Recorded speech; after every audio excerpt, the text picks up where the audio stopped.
এক মাস হয়ে গেল তুমি সেই যে পালায় গেলে আমার সাইরা হেলিকপ্টার দিয়ে।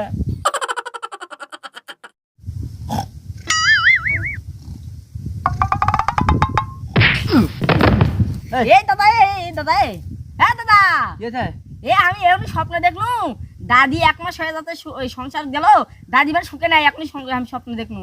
তোর দাদির কথা তুই আমাকে একটা কবি না, ও আমার সংসার ছেড়ে চলে গেছে মানে ওর লগে আমার কোনো কথা নাই। ওর কথা বলে করে দিয়ে তুই আবার বলে অশান্তি তৈরি করিস না। একটা মাস হয়ে গেছে ওর নতুন সংসারে গেছে, একটা বারের জন্য ফোন দেয়নি। আমি খাইয়ে আছি না খেয়ে আছি, বাইচে আছি না মরিয়ে গেছি। ওর টেনশানে করতে করতে আমি প্রায় 70 থেকে 35 কেজি ওজন হয়ে গেছি। ওর কথা কইস না তুই। দাদা থামেন, কান্না বন্ধ করেন। কল দেন আমার দাদির কাছে, দাদি কেমন আছে কল দিয়ে শুনেন। কল দেব না মনে শুনলে আগে আগে পজিটিভ ব্যথা উঠছে। ও বকের ব্যথা তো দাদি যাওয়ার পর থেকে সব আমার নষ্ট হয়ে গেছে। দেখছা ওয়েটিং আছে। হ্যালো হ্যালো, হ্যাঁ গো, হ্যাঁ গো, তুমি কিরাম আছো? ও গো আমি তোমার সেই, হ্যাঁ তুমি আমাকে বলে থাকলে তো আমি তোমারও ভুলে থাকতে পারি না। 1 মাস হয়ে গেল তুমি সেই যে পালায় গেলে আমার সাইরা হেলিকপ্টার দিয়ে।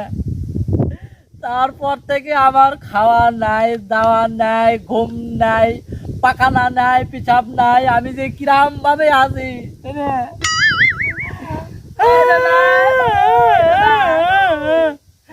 কিরার মধ্যে যে কিরাম করে খবর নেব। তুমি তো আমারে গেছো ভুলে। তারপরে তুমি যাচ্ছ দাদার দেশে, দাদার দেশ থেকে পানি ছাইড়ে দিয়েছে, আমাকে দেশ ডুবে শেষ হয়ে গেছে। এই মানুষজনের কষ্ট দেখে কত মানুষ যে মরিয়ে গেছে, এইসব দেখে তোমার প্রতি আমার একটা ইরাগ হয়ে গেছে।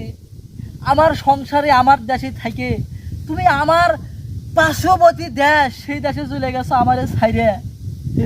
আমার জীবনটা যে কিরাম করে চলতেছে কইনুর বেগম, আমি কিরাম করে যে কব তোমাকে। আজকে কি জন্য ফোন দিয়েছি, ফোন দেওয়ার কোনো ইচ্ছা ছিল না। তোমার নাতি কষ্টে দাদির লগে 1 মাস ধরে কথা কও না। কি তোর খুব ইলিশ মাছ খাওয়ার শখ জাগিছে? দেশে থাকতে কত ইলিশ মাছ পাঠাইছি আমরা, প্রতি দুর্গা পূজায় আমরা ইলিশ মাছ দিছি। এখন নতুন করে কোনো কিছু দেওয়ার আর ইচ্ছা নাই, আর দেব না। ইলিশ মাছ দেওয়ার বদলে বন্যার পানিতে ডুবে মরার কোনো শখ আমার নাই, আর দেব না। তোমারে দিছি এটি অনেক কিছু, আমি নিজে আত্মত্যাগ করে তোমারে পাঠিয়ে দিছি আমার সংসার থেকে। তুমি এনে সংসার করে খাও, ইলিশ মাছ আর চাইও না, আমাকে দেশে আর পানি দিও না। হ্যাঁ আমরা একটু সুখে থাকবার চাই, আমরা নতুন করে আর কোনো ঝামেলা দেখবার চাই না নাকি? হ্যাঁ আমার মনে যে ব্যথা তুমি দিয়ে গেছো সেই ব্যথা আমার মধ্যেই থাক, তুমি ভালো থাকো।